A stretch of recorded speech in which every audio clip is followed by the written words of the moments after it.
So let me get this straight. After months of Trump world swearing up and down that Amanda Abrigo Garcia was basically going to rot in a prison cell in El Salvador now, suddenly they're engaged in diplomatic discussions to try and get him out. Yeah, you heard that right. This is the same Trump administration that blasted headlines like it was the New York Post on steroids saying May 13th thug never coming back. Remember that garbage? They paraded that narrative around like it was gospel. Even Trump himself was out here basically saying, not on my watch, not on my soil. And now they're changing their tune. But before we get into the details, hit the subscribe button, like this video, and leave your thoughts in the comments. Thank you for your support. And why the change of heart? Well, it turns out the courts aren't playing games. Last week, Judge Wilkinson, a hardcore conservative, mind you, not some progressive activist, delivered a scathing ruling that pretty much called out the Trump administration for blatantly violating the Constitution. His words weren't subtle. He straight up accused them of unlawfully dumping a U.S. resident into a foreign prison without due process, as if America doesn't have a constitution anymore.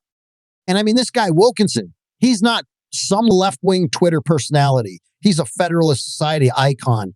If they were building a Republican Mount Rushmore for judges, he'd have a spot. So when he says Trump's team is out of line, you know it's serious. And apparently, they finally noticed. Buried in a recent legal filing, Trump's doyen suddenly admits that they misunderstood what it meant to facilitate the return of Garcia. Now they're saying, we're actually having talks with El Salvador. Some diplomacy is going on, but it's sensitive, can't talk about it. Right, how convenient. But here's the thing. This isn't just a minor course correction. This is a 180-degree reversal, a complete U-turn.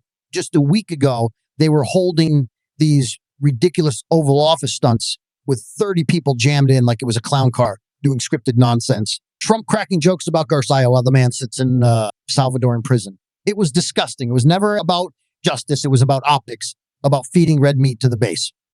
And now that the courts have slapped them down, the polls are turning and their narrative isn't working. They're backpedaling hard. A new CNN poll shows 58 of Americans believe Trump should be impeached if he ignores the courts. That's not a small number. That's a political earthquake. It's clear someone in Trump's orbit, maybe Stephen Miller, maybe someone else, finally sat him down and said, look, this is a losing battle. We're bleeding support. Just make the call and change the policy before we lose even more ground. Now, the kicker, we only found out about this shift because of a legal technicality. The Trump team tried to keep it quiet, but the other side had to disclose it in court. That's how we know they've been forced to change course. So, yeah, while Trump might still try to spin this as strength and negotiating tactics, the reality is simple. He got legally and politically cornered, and now he's scrambling. This isn't leadership. This is damage control, and that's exactly why we need to keep holding these guys accountable.